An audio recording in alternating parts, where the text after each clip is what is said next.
let's start with the Lamar Jackson dilemma. Lamar Jackson, been out for a couple weeks.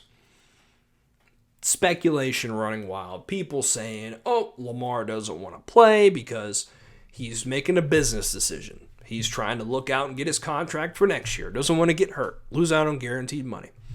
Some people saying, no, he's legitimately hurt. He needs to sit. He needs to rest. You've got Michael Vick saying, hey, I played on a torn or sprained MCL all year. Strap it up. This is the playoffs, man. Get out there and play. No matter what your opinion is, Lamar did not play in this game. Tyler Huntley did. Now, let's talk about Lamar real quick.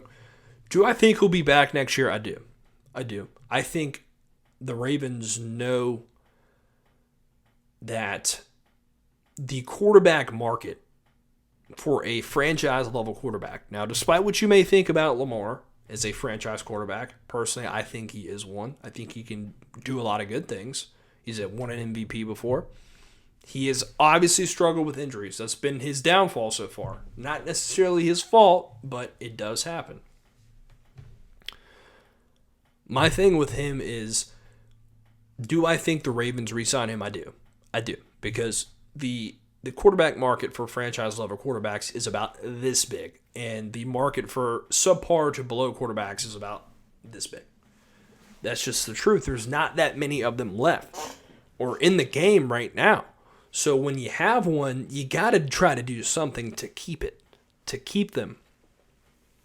Now, I don't really know if he is making a business decision. I get both sides. I get it. You don't want to go out there while you're hurt, risk it, and then lose out on more money. I get it. It's very easy for people to say while they're at home on their couch, couple beers deep, or just sitting there watching the game, oh, he doesn't want to play. He doesn't care about his team.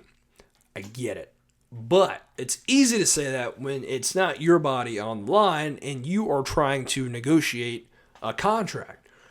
I also do see the flip side for the person sitting on the couch watching at home.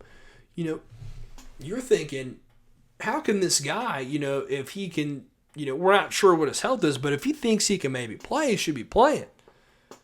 I get it. You want to see your guy play. You want to see him risk it all to go out there for the playoffs and try to, make it to the Super Bowl.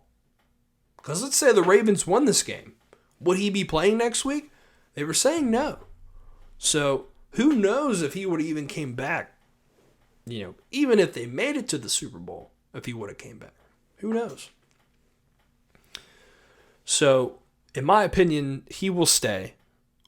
I don't really think it's worth it for some teams in free agency to pay the money to get him that he's going to want, because a lot of those teams need other areas. Yes, the quarterback is the most important, but you do not want to get stuck with a really bad contract, which, granted, the quarterback market is insanely high thanks to the Deshaun Watson deal and trade and the Russell Wilson deal. And not saying that, guys shouldn't get paid, because they should, but that puts you in a tough spot. And the Ravens are in that tough spot. But I do ultimately think they will settle and they will go with Lamar. I do.